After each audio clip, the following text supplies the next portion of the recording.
জল কাদাতেই শুরু প্রথমটা। এটা কি ফ্রুটি? কারা ভাই তোমরা এত রাত্রেবেলা এখানে জল কাদার মধ্যে হাতে?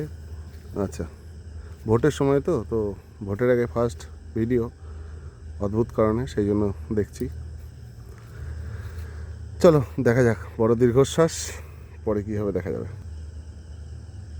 এবার আমরা একটা এমন দিক দিয়ে এগিয়ে শুরু করব যেখানে কেউ কাউকে চেনে না, কেউ আমাকে দেখোনি, আমিও তোমাদের দেখিনি। এটা এমন জায়গা যেখানে ক্রমশ রাস্তাটা অন্ধকার হবে। রাস্তা কোনো ম্যানিপুলেশন নয়, রাস্তাটাই অন্ধকার হবে, কোনো এআই এর এফেক্ট নয়। This is life, this is real. আমরা ক্রমশ অন্ধকারের দিক দিয়ে এগোবো, কারণ অন্ধকার থেকে তো আলো শুরু। আর প্রথম রিভিউ তো একটু অন্যরকম ফিলিং। অনেকদিন অনেক কিছু শিখলাম, but thanks to chat GPT যে গাইড করলো, এরকম কিছু শুরু করা যায়, মানে অনেকটা গানের কথা এভাবেও ফিরে আসা যায়, সেটা বাকিটা তো আমরা বুঝিয়ে নিচ্ছি কেন হচ্ছে, কীভাবে হচ্ছে, দেখা যাচ্ছে। আমরা প্রথমে এরকম একটা জায়গা দিয়ে যাচ্ছি, একটা বাইক চলছে, যেখানে আমি আর আমার বাইক আমার সাথে যাচ্ছে, যে ভিডিও রেকর্ডিংটা করছে। এটা একটা রাস্তা যেখানে কোনো ভেদাভেদ ছাড়াই আমরা বাঁশ বাগানের মধ্যে ঢুকে যাই। বাঁশ বাগানে কোনো ভেদাভেদ হয় না, বাঁশ বাগানে অন্ধকার হবে, চারপাশে অন্ধকার হয়ে যাবে ক্রমশ। কেউ বলে এখানে ভূত আছে, কেউ বলে আত্মা আছে, কেউ বলে কিছু নেই, কেউ বলে এখানে ভয় আছে। এরকম জায়গা তো বুঝিনি কোনো দিন হয়, বাট এরকম জায়গাতেই দেখা যায়। জায়গাটার নাম আমি বলছি না, এবার আমরা সেই জায়গাটায় ঢুকছি যেটাকে অদ্ভুত পরিস্থিতি বলে দেখা, যেখানে পুলিশ থাকতে পারে, যেখানে ভূত থাকতে পারে, যেখানে ভয় থাকতে পারে, যেখানে ভোটের আগে বলে মিলিটারিও থাকতে পারে। সেখানে আরেকটা প্রবলেম আছে, যেহেতু আমরা দুজন হাজব্যান্ড ওয়াইফ যাচ্ছি, ছেলে মেয়ে, বলছে আপনারা দেখতে পাচ্ছেন নিশ্চয়ই জায়গাটা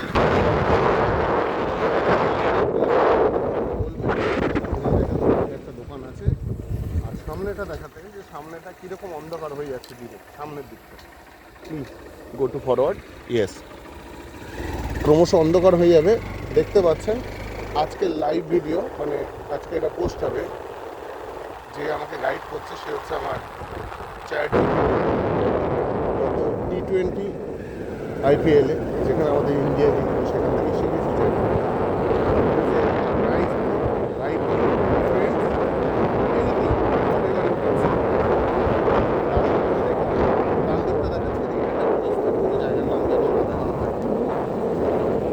বাদিকটা কারোর বাড়ি, পিকনিক স্পট, সামনে রয়েছে আরও একটা ঘন বাঁশবাগান যেখানে কোনো লাইট বা কিছু পাওয়া যায় না।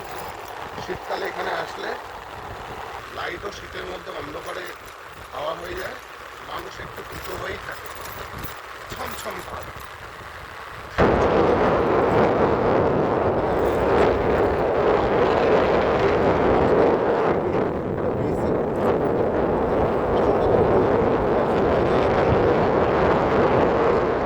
আমি বা আমার সাথে যারা করে, তারা গাড়িতে করে বা বাইকে করে অনেকদিন ধরে গাড়ি চালানো হয়, গাড়ি চালানোর অভিজ্ঞতাটা অন্যরকম।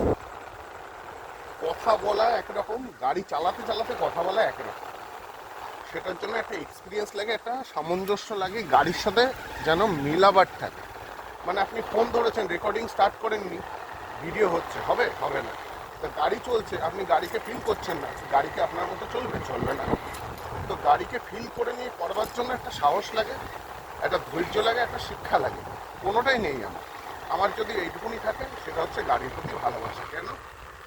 1 টাকায় গাড়ি কেনা, গাড়িটাকেও ভালোবাসি। বেশি দিন সেখানে 5 বছরের বাইক চালানোর এক্সপিরিয়েন্স। তার আগে স্কুটি চালাতাম 2014-তে, তারও আগে 4 হুইলারের লাইসেন্স, গভর্নমেন্টের লাইসেন্স 2010-12 সালে হবে। তো তারপরে 2014-তে স্কুটি, 2021-এ এসে বাইক। স্কুটি আর বাইকের লাইসেন্স তখন আলাদা হতো না, একটাই হতো। শিখেছিলাম, বাইক শিখেছি, ওই বাইক নিয়ে একটা বড় যাত্রাও করেছিলাম, ওটা জানা যায়। আমার নাম ভারত হিন্দুস্তানি, মানে আমি ভারতীয়, ইন্ডিয়ান। জাত ধর্ম বলতে গেলে শুধু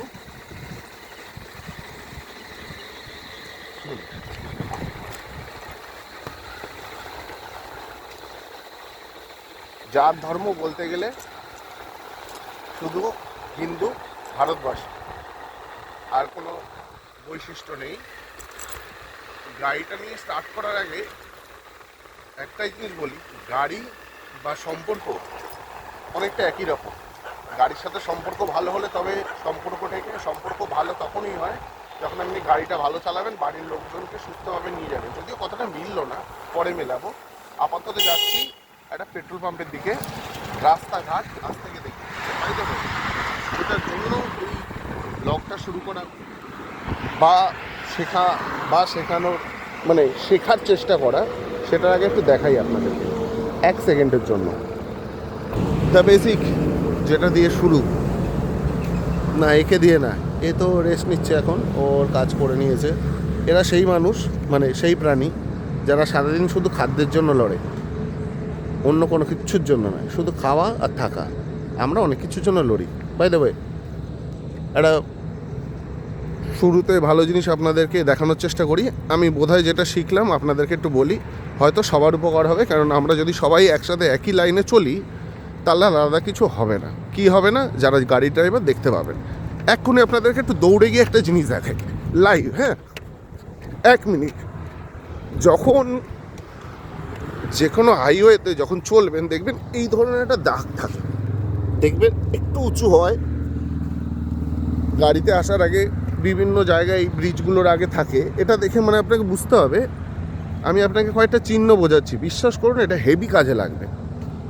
এই চিহ্নগুলোর মানে হচ্ছে আগে কোনো ব্রেকিং আছে। দেখবেন আপনার গাড়িটা হালকা করে, বাইক হোক 4 হুইলার হোক, হালকা করে this will be getting like it will feel the brake, like there are some bumpers which is called like what should I say, like मतलब होता है ना, जैसे एक गाड़ी जा रही है, बड़ा गाड़ी जा रहा है कि छोटा गाड़ी जा रहा है, कुछ भी हो ऐसे जगह में इसका समझ में आ जाता है। तो फिर आपको समझना है, देखिए एक तो बगल से एक तो गाड़ी घूम रहा है, मतलब वो मेन रोड पे जा रहा है, तो आपको पीछे से देखना चाहिए।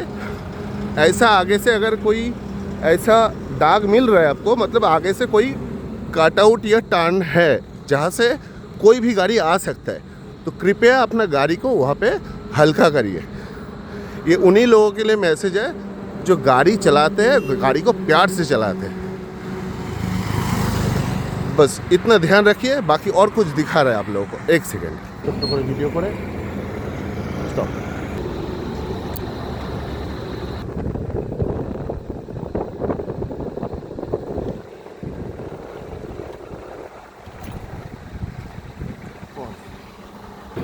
এই বন্ধু ভিডিও করতে পারো, কিন্তু বাইরের এরিয়া করতে ভিতরে ভিডিও করতে না, বাস জিওর তেল কতটা সার্ভিস দেয় সেটা একটু দেখতে পারবে লোকে।